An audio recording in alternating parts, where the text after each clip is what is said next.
Hi, I'm Gary. Welcome to another Moment in Music. Thanks for coming on board. Today we're looking at a piece of music called This Is Not America. The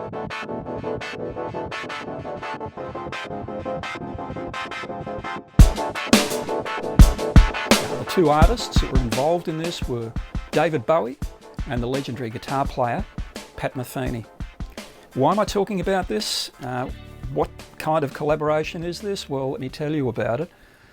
When I was teaching some years ago, I was looking in a contemporary history way at the 1975 dismissal in Australia, which was where the then Governor-General, the Queen's representative in this country, sacked the Prime Minister, Gough Whitlam, and it was an earthquake. Anyway, so fast forward to lesson time, and I decided to use this little focus or this little period in time as part of the sort of curriculum. Anyway, I'm looking for online resources and so forth, and up comes this film, The Falcon and the Snowman. And I'm thinking, oh, that's pretty interesting. I have a look at it, and part of the plot of the film relates to the 75 dismissal. I thought this is a bit of a manna from heaven. I think I'm going to really enjoy this. Let's have a look at it. So I started looking at the actual film, which was released in 1985. And lo and behold, this music starts wafting through. And it's David Bowie singing, and it's Pat Metheny playing guitar. So the director of this film was a guy called John Schlesinger. He'd done a number of projects, and he was operating in and around the mid-80s at a time when a lot of films were doing the big song to go with the film. Huey Lewis, Power of Love with Back to the Future, etc.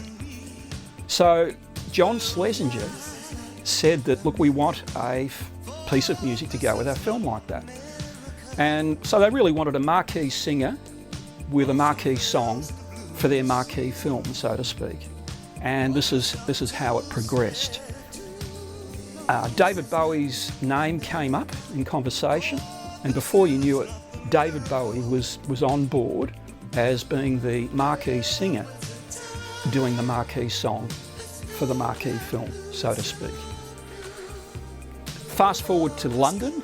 At around this time, David Bowie drops into London, where Pat Metheny and his group were doing the whole soundtrack for the film from start to finish. And things got a little bit interesting.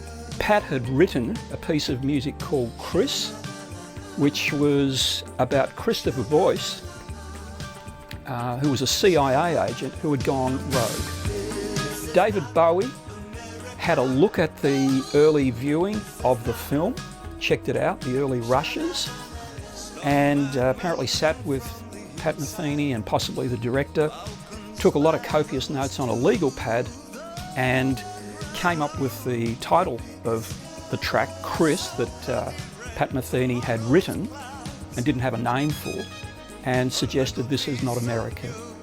David Bowie grabs a demo of the actual tape and takes it to Montreux in Switzerland.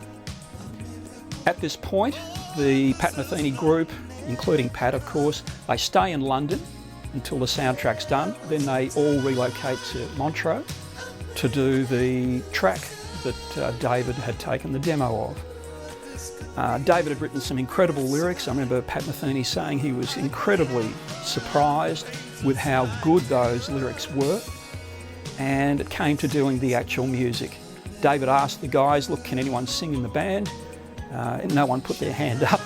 So David proceeded to do a bit of a character situation where he divided his voice into like 2 or 3 stylistic characteristics to complete it. And it went really, really well. The piece starts off with Steve Rodby, who was in the Pat Metheny band, playing this insistent acoustic bass part. Then there's Lyle Mays, the late Lyle Mays, putting some beautiful synth in, and Paul Wertico was putting a great groove in there. Pat Metheny, like an incredible improviser and virtuoso on the guitar, literally played a very insistent rhythm part throughout the whole piece. So, unexpected collaboration and a massive sort of outcome in terms of a great quality track with some significant magic built into it. This is not America.